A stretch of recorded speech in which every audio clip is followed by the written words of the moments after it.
कर्पूरगौरं करुणावतारं संसारसारं भुजगेन्द्रहारं सदा वसन्तं हृदयारविन्दे भवं भवानी सहितं नमामि भवानी सहितं नमामि।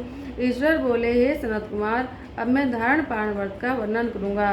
प्रतिपदा के दिन से आरंभ करके सर्वप्रथम पुण्य वाचन कराना चाहिए। इसके बाद मेरी प्रसन्नता के लिए धारण पारण व्रत का संकल्प करना चाहिए। एक दिन धारण व्रत करे और दूसरे दिन पारण व्रत करे। धारण में उपवास और पारण में भोजन होता है। श्रावण मास के समाप्त होने पर सबसे पहले पुण्य वाचन कराना चाहिए। इसके बाद हे मानद आचार्य और ब्राह्मणों का वर्ण करना चाहिए। फिर पार्वती और शंकर की सोने की बनी हुई प्रतिमा को जल से भरे हुए कुंभ पर स्थापित कर रात में भक्तिपूर्वक पूजन करना चाहिए और पुराण श्रवण आदि के साथ रात भर जागरण करना चाहिए। प्रातःकाल अग्नि स्थापन करके विधि पूर्वक होम करना चाहिए। त्र्यंबकम इस मंत्र से तिल मिश्रित भात की आहुति डालें। उसी प्रकार शिव गायत्री मंत्र से घी मिश्रित भात की आहुति डालें। पुनः षडाक्षर मंत्र से खीर की आहुति डालें। फिर पूर्ण आहुति देकर होम शेष का समापन करना चाहिए। इसके बाद में ब्राह्मणों को भोजन कराना चाहिए और साथ ही आचार्य की पूजा करनी चाहिए। हे महाभाग, इस प्रकार से उदापन संपन्न करके मनुष्य ब्रह्म हत्या आदि पातकों से मुक्त हो जाता है। इसमें कोई संदेह नहीं है। अतएव इस महाव्रत को अवश्य करना चाहिए। हे मुनिव, श्रावण मास में मास उपवास की विधि को आदर पूर्वक सुनिए। प्रतिपदा के दिन प्रातःकाल इस व्रत का संकल्प करे। स्त्री या पुरुष मन और इंद्रियों को नियंत्रित करके इस व्रत को करे। अमावस्या तिथि को लोक का कल्याण करने वाले वृषध्वज शंकर की अर्चना पूजा षोडश उपचार से करे। फिर अपनी सामर्थ्य के अनुसार वस्त्र और अलंकार आदि से ब्राह्मण का पूजन करे। उन्हें भोजन कराए और प्रणाम करके विदा करे। इस प्रकार से किया हुआ मास उपवास व्रत मेरी प्रसन्नता कराने वाला है। हे सनत कुमार, मनुष्यों को सभी सिद्धियां प्रदान करने वाले लक्ष्य संख्या प्रेमित रुद्रवर्ती व्रत के विधान को सुनिए।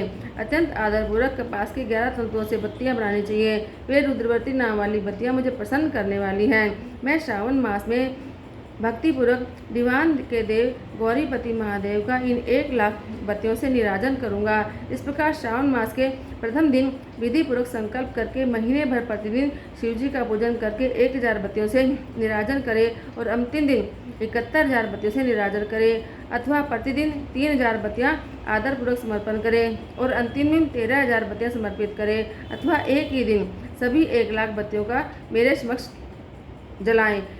प्रचुर मात्रा में घी में भिगोई जो स्निग्ध बत्तियां होती हैं वे मुझे प्रिय हैं। फिर मुझ विश्वेश्वर का पूजन करके कथा सुने। सनत कुमार बोले, हे देव, हे जगन्नाथ, हे जगदानंद कारक, कृपा करके आप मुझे इस व्रत का विधान बताएं। हे प्रभु, इस व्रत को सबसे पहले किसने किया? इसके उद्यापन में क्या विधि होती है? ईश्वर बोले, हे ब्रह्मपुत्र, व्रतों में उत्तम इस रुद्रवर्ती व्रत के विषय में सावधान होकर सुनिए। यह व्रत महापुण्यदायक, सभी उपद्रवों का नाश करने वाला, प्रीति और सौभाग्य देने वाला, पुत्र पौत्र समृद्धि प्रदान करने वाला, व्रत करने वाले के प्रति शंकर जी की प्रीति उत्पन्न करने वाला और परम पद शिवलोक को देने वाला है। तीनों लोकों में इस रुद्रवर्ती के समान कोई उत्तम व्रत नहीं है। इस संबंध में लोग यह प्राचीन दृष्टांत देते हैं। क्षिप्रा नदी के रम्य तट पर उज्जैनी नामक सुंदर नगरी थी। उस नगरी में सुगंधा नामक एक परम सुंदरी वीरांगना थी।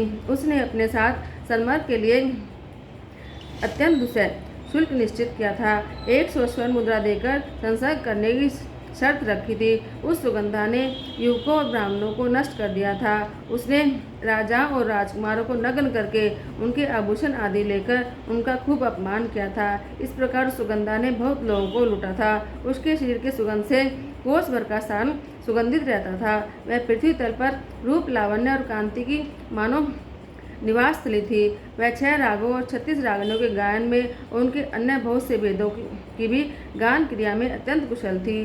वह नृत्य में रंभा आदि देवांगनाओं को भी तिरस्कृत कर देती थी और अपने एक पग पर अपनी गति से हाथियों और हंसों का उपहास करती थी। किसी दिन वह सुगंधा कटाक्षों और भोज चलान के द्वारा काम बानों को छोड़ती क्रीड़ा करने के विचार से क्षिप्रा नदी के तट पर गई।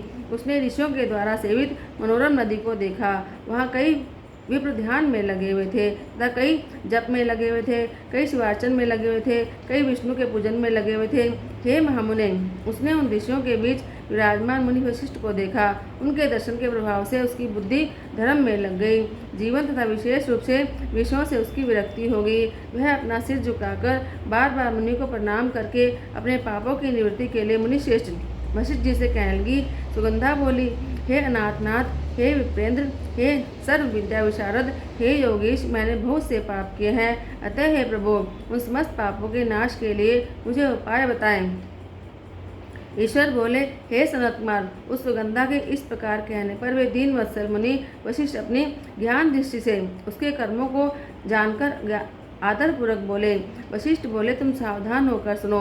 जिस पुण्य से तुम्हारे पाप का पूर्ण रूप से नाश हो जाएगा, वह सब मैं तुमसे अब कह रहा हूँ। हे भद्रे, तीनों लोकों में विख्यात वाराणसी में जाओ।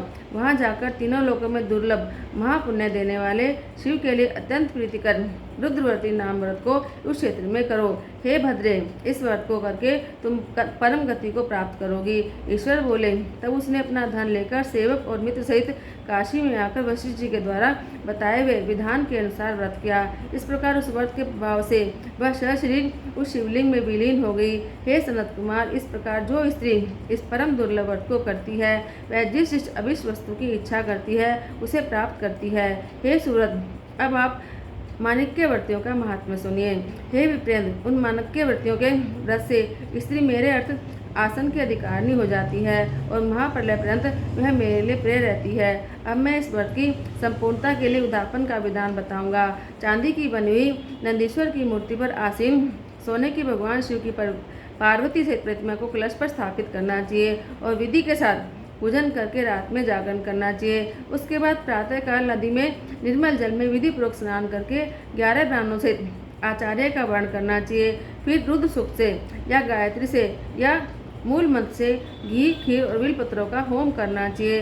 उसके बाद पूर्णाहुति होम करके आचार्य आदि की विधि पूर्वक पूजा करनी चाहिए और सपत्नी 11 उत्तम ब्राह्मणों को भोजन कराना चाहिए। हे सनत कुमार, जो स्त्री इस वर्ष से करती है वह समस्त पापों से मुक्त हो जाती है।